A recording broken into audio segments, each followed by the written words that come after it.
고린도전서 10장 31절 말씀을 같이 보겠습니다.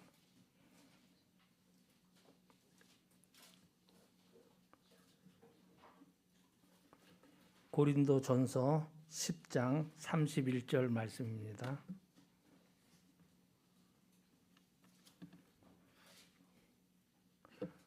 찾으셨으면 한 목소리로 같이 읽겠습니다. 시작. 그런즉 너희가 먹든지 마시든지 무엇을 하든지 다 하나님의 영광을 위하여 하라. 아멘. 오늘 제가 드리고자 하는 말씀은 하나님의 영광을 위하여라는 제목으로 말씀을 나누려고 합니다. 우리가 존재하는 목적이 있습니다. 우리 인간이 존재하는 목적이 뭐냐 하면은 하나님의 영광을 위해서 존재합니다. 그래서 하나님의 영광을 위해서 우리가 이 땅에서 살아가야 되는 것이죠. 그래서 그 하나님의 영광을 위해서 살아가는 것이 인간의 아주 중요한 목적이다라는 것을 오늘 함께 나누려고 합니다. 우리나라의 그 엄마들의 교육열은 세계에서 아주 손꼽히는 교육열을 가지고 있습니다. 오바마 대통령 시절에 미국의 대통령이 한국의 엄마들 좀 배워라. 당신들 자녀들 교육에 대해서 관심을 가져라. 그렇게 강조할 정도로 한국의 엄마들의 교육열은 대단합니다. 그런데 이런 교육열 속에 또 단점이 뭐가 있느냐? 좋은 점도 물론 많이 있습니다만은 단점은 경쟁입니다. 무한한 경쟁. 무조건 옆집의 누구보다 우리 애가 더 잘 나가야 됩니다. 옆집의 누구보다 점수를 더 많이 받아야 되는 거죠. 그래서 1915년도 미국의 월스트리트 저널지에 한국의 경쟁 문화에 대해서 짧은 글이 올라왔었는데 뭐냐 하면은 한국 사람들은 경쟁하는 것이 몸에 배어서 등산을 할 때도 누가 제일 빠르게 먼저 산꼭대기에 도착하나 이렇게 경쟁 산행을 한다. 이렇게 글을 썼다고 그래요. 우리는 당연한 걸로 생각하죠. 그래서 우리는 누가 산에 갔다 왔다고 하는 사람들 이렇게 만나보면 내가 1등으로 올랐지. 1등으로 올라간 거를 자랑합니다. 그래서 자도 안 보고 우도 안 보고 무조건 앞에 가는 사람들 보고 제가 지나가겠습니다 하면서 그냥 탁탁탁탁 치고 올라가서 맨 먼저 자기 팀에서 맨 먼저 꼭대기에 올라가는 것을 아주 자랑스럽게 하죠. 왜 이러냐? 왜 한국 사람들은 등산할 때도 이렇게 경쟁적 자세로 이렇게 등산을 하는가? 모든 가치를 최고 정상에다가 놓기 때문에, 정상 정복에다 놓기 때문에 그렇게 경쟁을 한다고 합니다. 우리나라 등산인들도 아주 세계적으로 이름난 등산인들이 많이 있습니다. 히말라야 산에 14개의 그 높은 산봉우리가 있는데 그 14개 봉우리를 모두 다 등정한 사람들이 많이 있는데 우리나라에도 굉장히 많이 있어요. 거의 8명인가 9명 정도가 이 조그만 대한민국에서 그 높은 데 올라간 사람들이 많이 있습니다. 그런데 해마다 황금 피켓이라고 하는 최고의 그해 등산인들에게 상을 주는 상을 받은 사람이 우리나라에 한 사람도 없어요. 아니 그렇게 히말라야 14계자를 등산한 등산인들이 많은데 어떻게 훌륭한 등산인이라고 평가받는 사람이 우리나라에는 한 사람도 없느냐? 좀 문제가 있는 거죠. 외국 사람들이 볼 때는 한국 사람들은 올라가는 데만 목표를 둔다는 거예요. 근데 훌륭한 등산이 되기 위해서는 올라가면서 나를 도와준 셀퍼, 또 뭐 이런저런 상황들, 자연의 아름다움, 하나님의 그 위대하심 이런 것들을 보고 찬양하고 또 이웃과 나누고 어려운 사람들을 도와주고 이런 데 관심을 가지면서 등산을 해야 그 사람이 훌륭한 등산인이라는 거죠. 그런데 우리나라는 그렇게 훌륭한 등산인에 포함된 사람이 안타깝지만 여직 없다는 것입니다. 교회도 세계에서 제일 큰 교회가 우리나라에 있다고 그러지 않습니까? 세계 50위권 안에 들어가는 교회가 우리나라에 여러 개가 있습니다. 그러면은 세계적으로 훌륭한 기독교 목회자들이 그렇게 큰 교회 숫자만큼 있느냐? 그냥 없습니다. 안타깝지만 제가 볼 때 전 세계적으로 존경받는 그런 목회자도 없는 것 같아요. 그래서 우리 그리스도인들도 자각을 해야 될 필요가 있다, 그런 생각을 합니다. 이런 모든 것들이 왜 이러냐 하면요, 1등에만 관심을 갖기 때문에 그렇습니다. 1등에만. 우리는 1등에만 관심을 갖는 것이 아니라 2등한 사람도 꼴찌를 한 사람도 보듬어 줄 수 있는 그런 사람이 되어야 합니다. 특별히 교회는 무엇을 하든지 본질적인 측면에서 생각할 수 있어야 되겠죠. 외적인 물질적인 성장에만 가치를 두는 것이 아니라 진정한 가치가 무엇에 있는지를 생각해 볼 수가 있어야 합니다. 그리스도인들은 삶의 진정한 목적, 가치를 성경은 뭐라고 얘기하느냐, 높은 곳에만 올라가는, 누가 몇 메타까지 올라가느냐 하는 데다가 두지를 않습니다. 오히려 하나님과 사람에 대해서 어떻게 사랑하며 살았느냐, 어떤 사랑의 마음 자세로 살아갔느냐, 이것을 성경은 강조하고 있습니다. 그렇기 때문에 사람이 살아가면서 중요한 삶의 목적이 뭐냐 하면은 그것은 하나님을 영화롭게 하고 즐거워하는 것이다, 이렇게 말합니다. 이것이 웨스트민스터 소요리 문답 107개의 문장 중에서 첫 번째 질문이거든요. 웨스트민스터 신앙 고백을 근거로 해가지고 만들어진 것인데요. 첫 번째 질문이 사람이 존재하는 목적이 무엇이냐 하는 것입니다. 그리고 그 답은 하나님을 영원히 즐거워하는 것이다 하는 것이죠. 그래서 우리는 하나님을 어떻게 영원히 즐거워할 수 있을까 하는 것을 알기 위해서 먼저 우리는 영혼에 대해서 알아봐야 돼요. 영혼이 뭔지.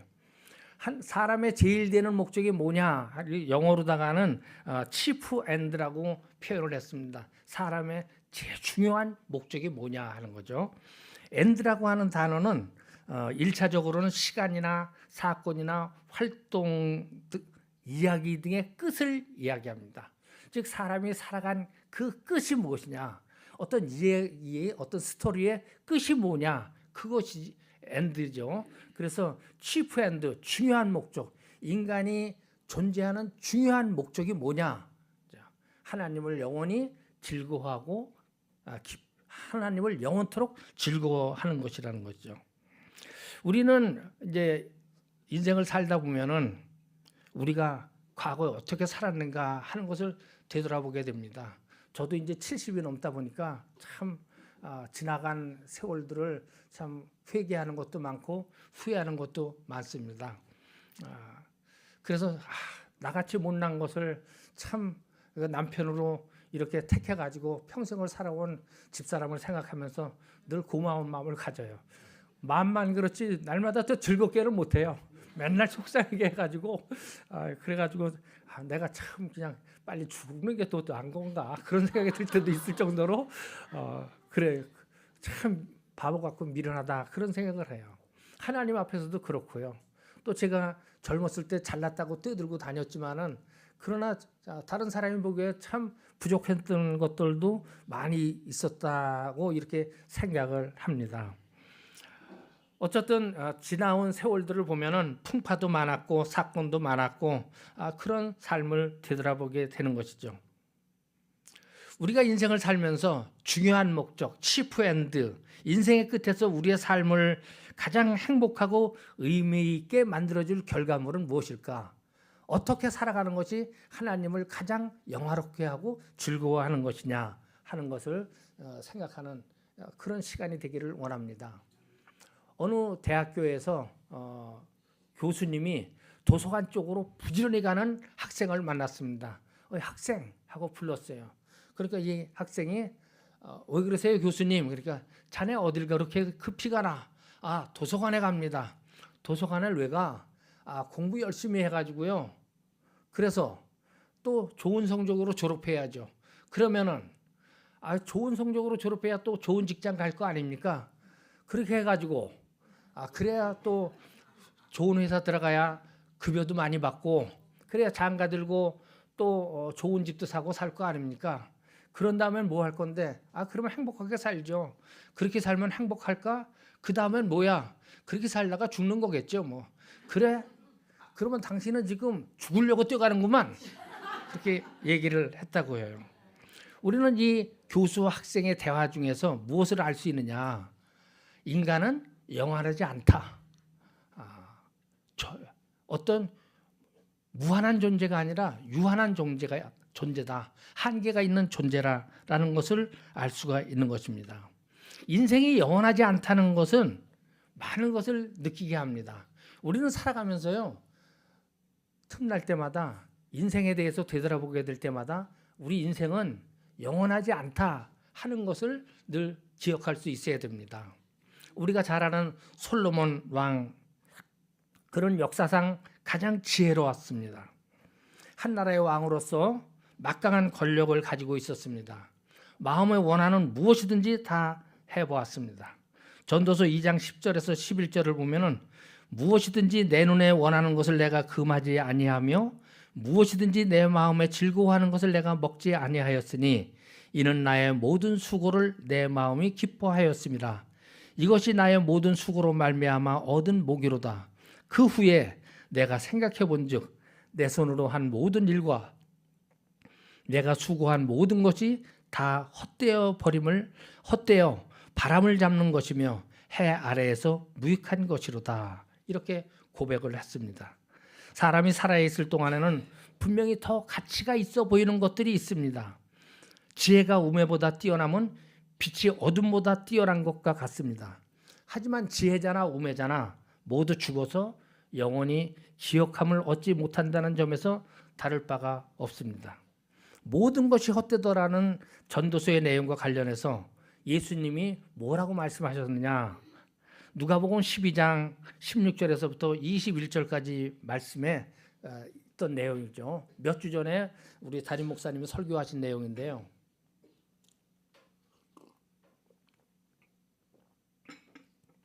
한 부자가, 여러분도 아는 내용이에요.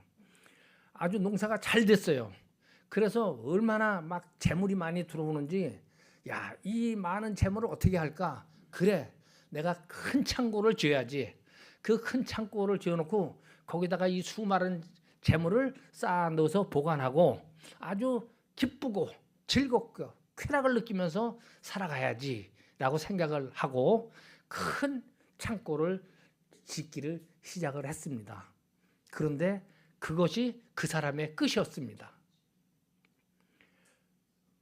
성경에는 뭐 짓기 전에 죽었다 뭐 그런 얘기를 우리가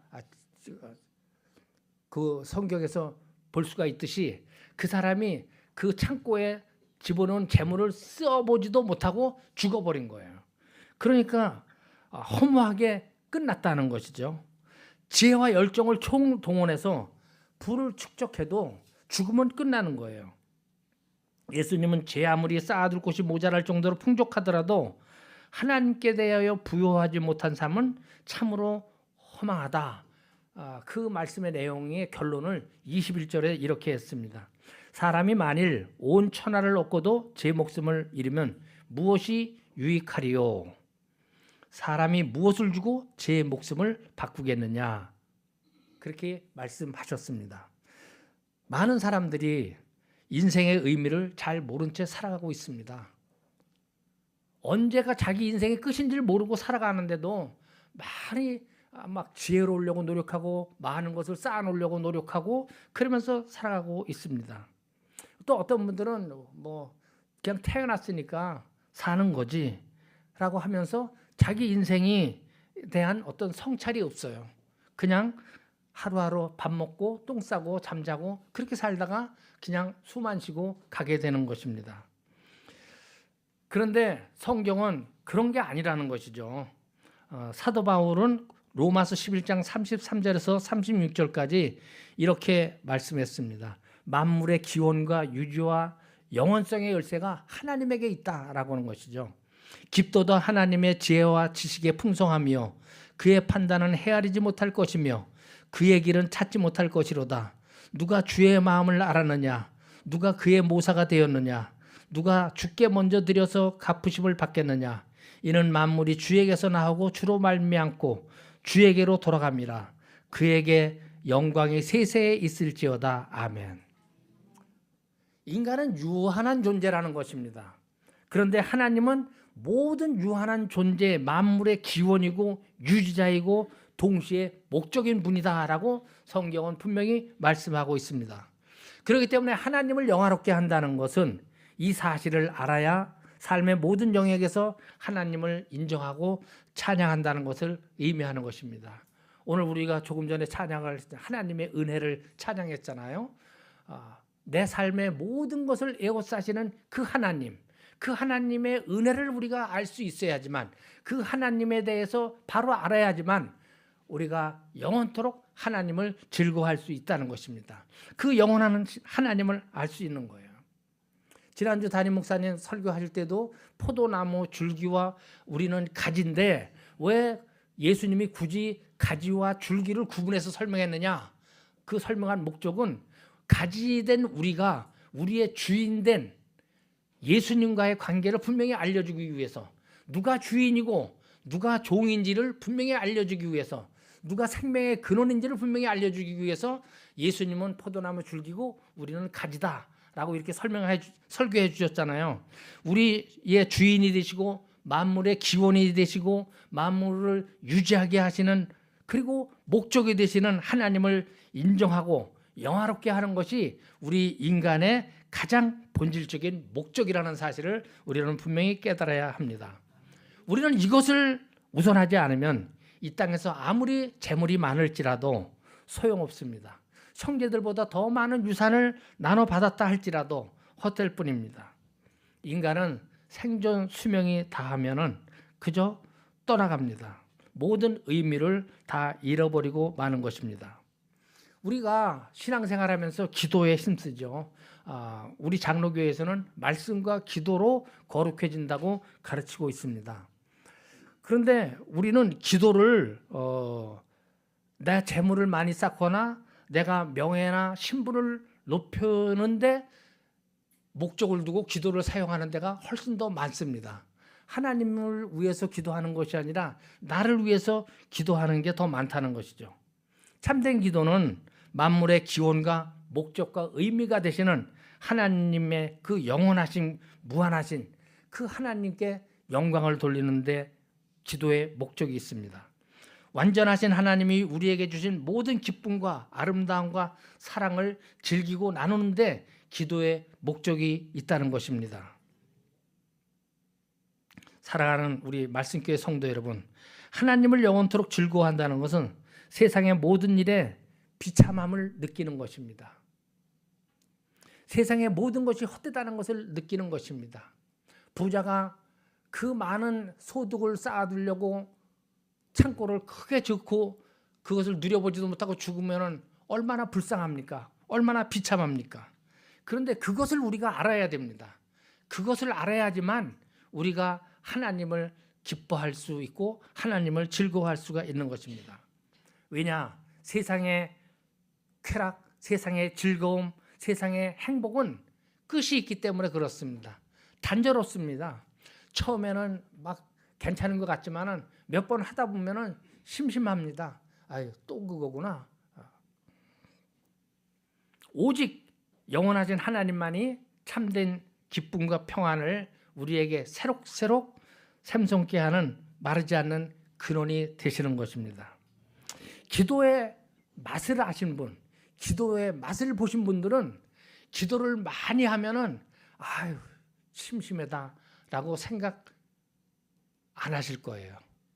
기도를 하면 처음에는 사람이 5분을 못 넘겨서 힘을 쓰지, 기도를 많이 하시고 자주 하시는 분은 그냥 하루를 기도해라 그래도 기뻐하면서 눈물 콧물 흘리면서 기도하고 마음에서 막 기쁨이 솟아나서 기도를 합니다. 그것은 하나님이 주시는 기쁨은 계속해서 샘이 솟는 것 같이 우리에게 기쁨을 주기 때문에 그렇습니다. 그런데 인간이 주는 기쁨은 그렇지 않죠. 끝이 있어요. 단조롭습니다. 오직 하나님 즐거워하고 하나님이 주시는 깊이 있는 삶과 그 하나님이 주시는 삶의 넓이 이런 것들을 우리가 느끼면서 살아갈 때 끝없는 기쁨과 행복을 안겨다가 주는 것입니다.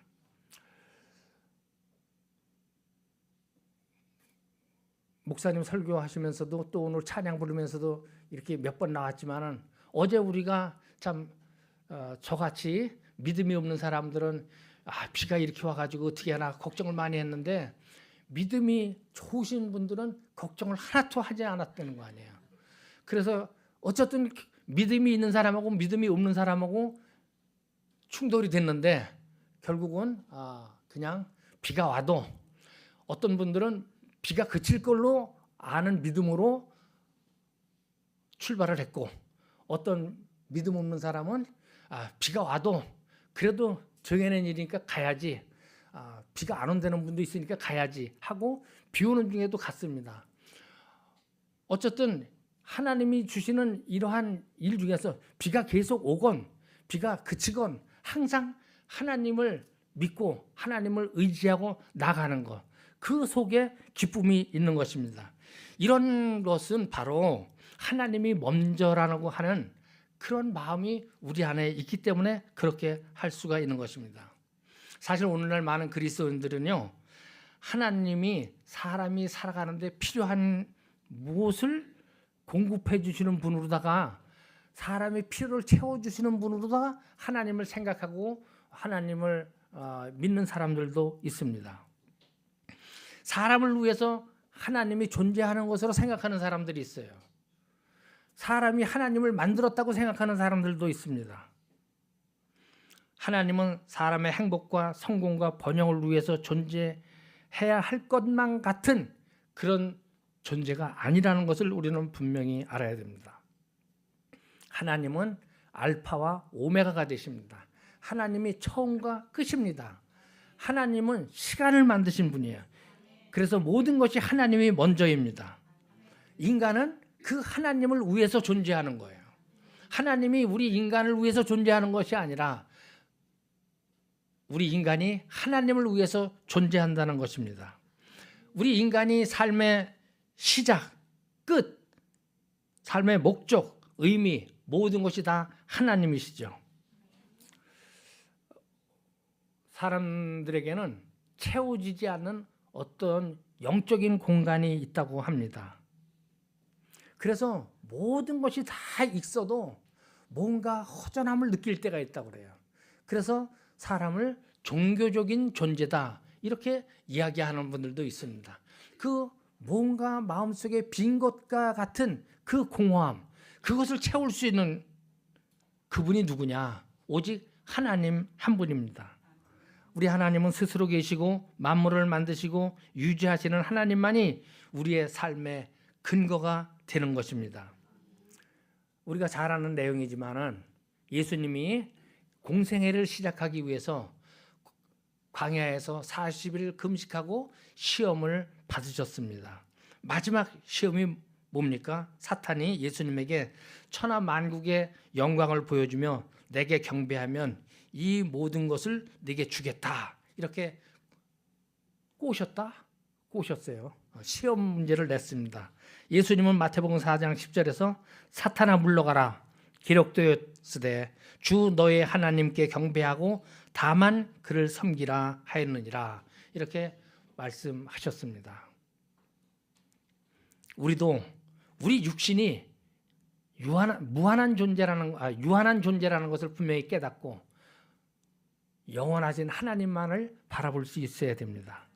그리고 우리 육신의 눈에 보이는 쾌락, 즐거움, 세상의 모든 유혹들 다 버리고 오직 나 같은 죄인을 살리신 하나님으로 인해 즐거워할 수 있어야 됩니다. 나의 죄짐을 대신 지신 주님을 찬양하며 즐거워하며 살아가야 됩니다. 지금까지 살아온 것 주의 크신 은혜라 주를 찬송하며 오직 영원하신 하나님만을 영화롭게 하며 즐거워하며 살아가는 우리 말씀교회 모든 성도님들이 되시기를 축복합니다.